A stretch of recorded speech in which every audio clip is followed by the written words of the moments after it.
ইন্নাল হামদুলিল্লাহি ওয়াহদা আসসালাতু ওয়াসসালামু আলা মান লা নাবিয়্যা বা'দা আম্মা বা'দ ফাআউযু বিল্লাহি মিনাশ শাইতানির রাজীম বিসমিল্লাহির রহমানির রহিম ইয়া আইয়ুহাল্লাযীনা আমানু লা তাখুনুল্লাহা রাসূলা ওয়া তাখুনু আমানাতিকুম ওয়া আনতুম তা'লামুন ওয়া ক্বালা আন-নাবিয়ুল কারীম সাল্লাল্লাহু আলাইহি ওয়াসাল্লাম ইদা আয়াতুল মুনাফিকি সালাসা ইদা হাদ্দাথা কাযাবা ওয়া ইদা ওয়া'দা আখলাফা ওয়া ইদা উতুমিনা খানা।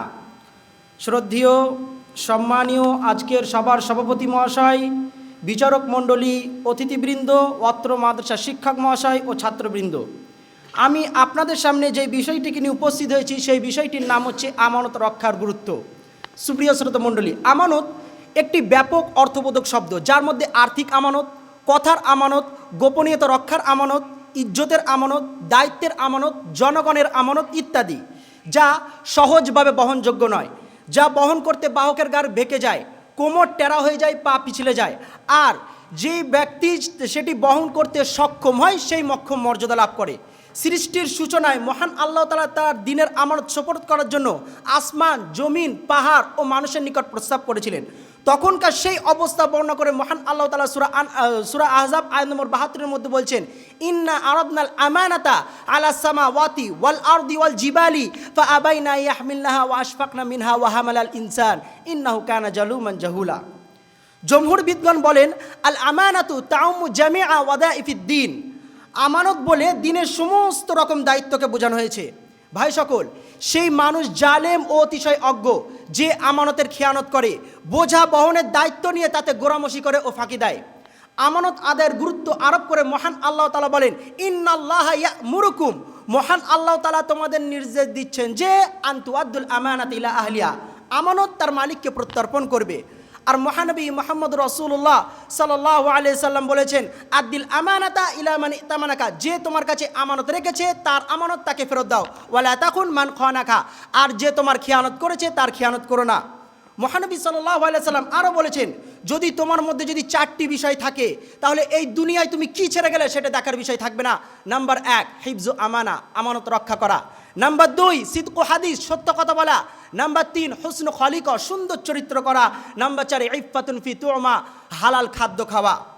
আমানত রক্ষা করায় মহান আল্লাহ তাআলা সফলকাম মুমিনের প্রশংসা করে বলেছেন, ওয়াল্লাযীনা হুম লিআমানাতিহিম ওয়াহদিহিম রাউন। সুপ্রিয় শ্রোতা মণ্ডলী, মহান আল্লাহ যেমন আমাদেরকে আমানত আদায় করতে আদেশ করেছেন, আদায়কারীর প্রশংসা করেছেন, অনুরূপভাবে তার বিপরীত খেয়ানত করতেও নিষেধ করেছেন। মহান আল্লাহ তাআলা সূরা আনআম আয়াত নম্বর ২৭ মধ্যে বলছেন, ইয়া আইয়ুহাল্লাযীনা আমানু, হে ঈমানদারগণ, লা তাকুনুল্লাহা ওয়া রাসূলা, তোমরা জেনে শুনে আল্লাহ এবং তার রসুলের সঙ্গে বিশ্বাস ভঙ্গ করো না। ওয়া তাকুনু আমানাতিকুম ওয়া আনতুম তা'লামুন, এবং তোমরা তোমাদের আমানত গচ্ছিত দ্রব্য সম্পর্কেও খেয়ানত করো না। ভাই সকল, মহান আল্লাহ তার অধিকারে খেয়ানত এই যে কোনো ফরজ কাজের মধ্যে কোনো ফরজ কাজকে ছেড়ে দেওয়া, বা যেই কাজটি করতে আদেশ করেছেন, যেই কাজটি করতে নিষেধ করেছেন সেই কাজের বিপরীত করা। যে ব্যক্তি আমানতের খেয়ানত করে তার ঈমান ক্ষতিগ্রস্ত হয়। বিশ্বাস্ত হয়ে যে বিশ্বাসঘাতকতা করে, তার কাছে গচ্ছিত রাখা মাল তাসরুফ করে, তার ঈমান প্রভাবান্বিত হয়। আনাস রাদিয়াল্লাহু আনহু বলেন, রাসূল সাল্লাল্লাহু আলাইহি সাল্লাম প্রায় খুতবাতে বলতেন, লা ঈমানা লিমান লা আমানাতা লাহু, সেই ব্যক্তির ঈমান নেই যার আমানতদারিতা নেই। ওয়ালা দীনা লিমান লা হাদা লাহু, আর যে ব্যক্তি অঙ্গীকার পূরণ করে না তার দিন নেই।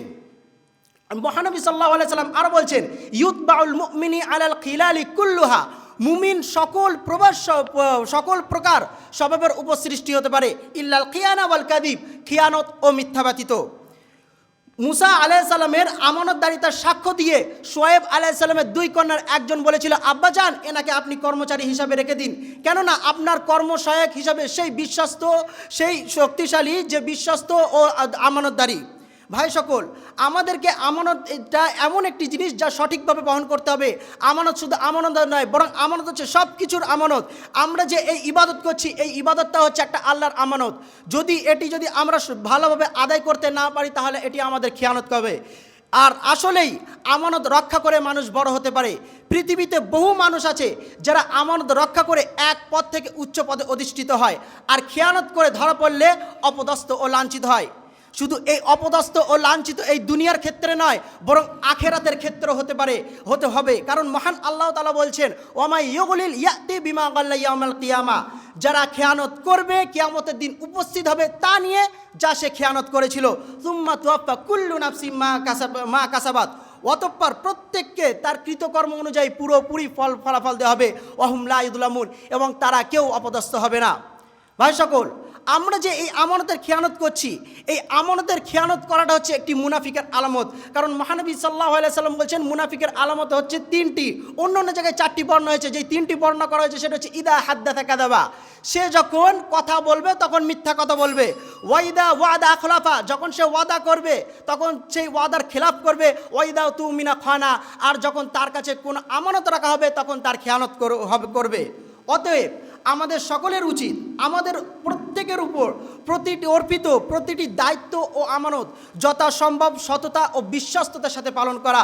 পরিশেষে মহান আল্লাহর কাছে দোয়া করি, মহান আল্লাহ আমাদের সকলকে আমানত সঠিকভাবে আদায় করার তৌফিক দান করুন। আমিন। ওয়া আখির দাওয়ানা আলহামদুলিল্লাহি রাব্বিল আলামিন। আসসালামু আলাইকুম ওয়া রাহমাতুল্লাহ।